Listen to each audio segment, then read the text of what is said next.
حضرت صلی اللہ علیہ وآلہ وسلم پر وحی کا ابتدائی دور اچھے سچے پاکیزہ خوابوں سے شروع ہوا۔ آپ خواب میں جو کچھ دیکھتے وہ صبح کی روشنی کی طرح صحیح اور سچا ثابت ہوتا۔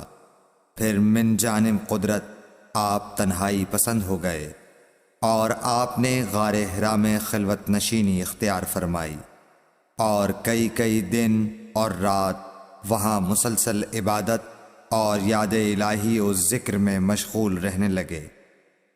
جب تک گھر آنے کو دل نہ چاہتا توشہ ہمراہ لیے ہوئے وہاں رہتے۔ توشہ ختم ہونے پر ہی اہلیہ محترمہ حضرت خدیجہ رضی اللہ تعالی عنہا کے پاس تشریف لاتے اور کچھ توشہ ہمراہ لے کر پھر وہاں جا کر خلوت گزین ہو جاتے۔ یہی طریقہ جاری رہا یہاں تک کہ آپ پر حق منکشف ہو گیا اور آپ غار حرا ہی میں قیام پذیر تھے کہ اچانک حضرت جبرائیل علیہ السلام آپ کے پاس حاضر ہوئے اور کہنے لگے کہ اے محمد پڑھو۔ آپ فرماتے ہیں کہ میں نے کہا کہ میں پڑھنا نہیں جانتا۔ آپ صلی اللہ علیہ وسلم فرماتے ہیں کہ فرشتے نے مجھے پکڑ کر اتنے زور سے بھینچا کہ میری طاقت جواب دے گئی۔ پھر مجھے چھوڑ کر کہا پڑھو۔ میں نے پھر وہی جواب دیا کہ میں پڑھا ہوا نہیں ہوں۔ اس فرشتے نے مجھ کو نہایت ہی زور سے بھینچا کہ مجھ کو سخت تکلیف محسوس ہوئی۔ پھر اس نے کہا کہ پڑھ۔ میں نے کہا میں پڑھا ہوا نہیں ہوں۔ فرشتے نے تیسری بار مجھ کو پکڑا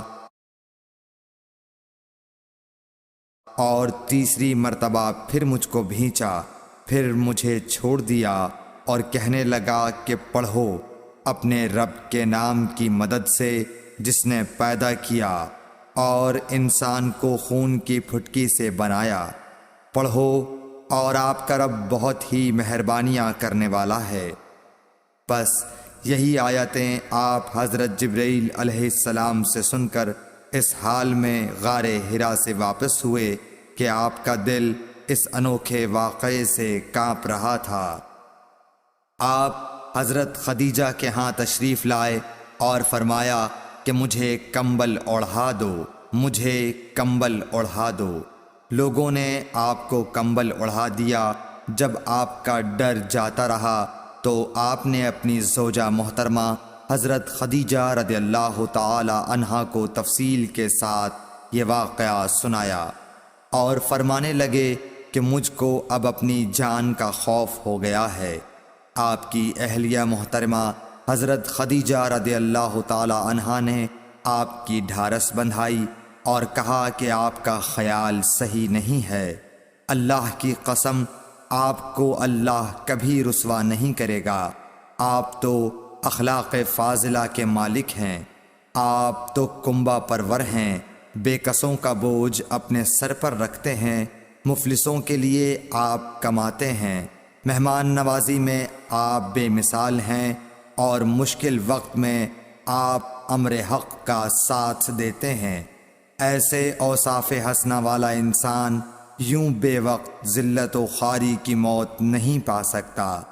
پھر مزید تسلی کے لیے حضرت خدیجہ رضی اللہ تعالی عنہا آپ کو ورقہ بن نوفل کے پاس لے گئیں جو ان کے چچا زاد بھائی تھے اور زمانہ جاہلیت میں نصرانی مذہب اختیار کر چکے تھے اور عبرانی زبان کے کاتب تھے۔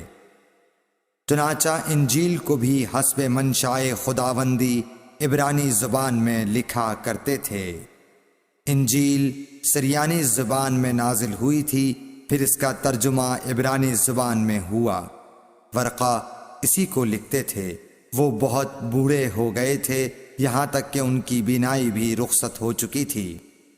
حضرت خدیجہ رضی اللہ تعالی عنہا نے ان کے سامنے آپ کے حالات بیان کیے اور کہا کہ اے چچا زاد بھائی، اپنے بھتیجے محمد صلی اللہ علیہ وسلم کی زبانی ذرا ان کی کیفیت سن لیجئے۔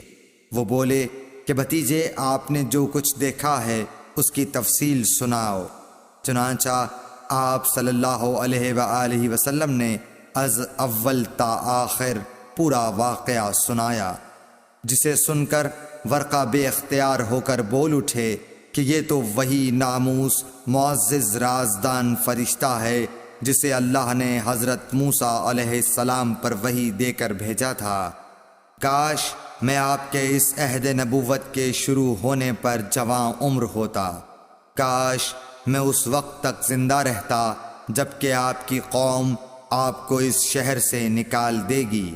رسول کریم صلی اللہ علیہ وآلہ وسلم نے یہ سن کر تعجب سے پوچھا کہ کیا وہ لوگ مجھ کو نکال دیں گے، حالانکہ میں تو ان میں صادق و امین و مقبول ہوں؟ ورقہ بولا، ہاں یہ سب کچھ سچ ہے، مگر جو شخص بھی آپ کی طرح امر حق لے کر آیا لوگ اس کے دشمن ہی ہو گئے ہیں۔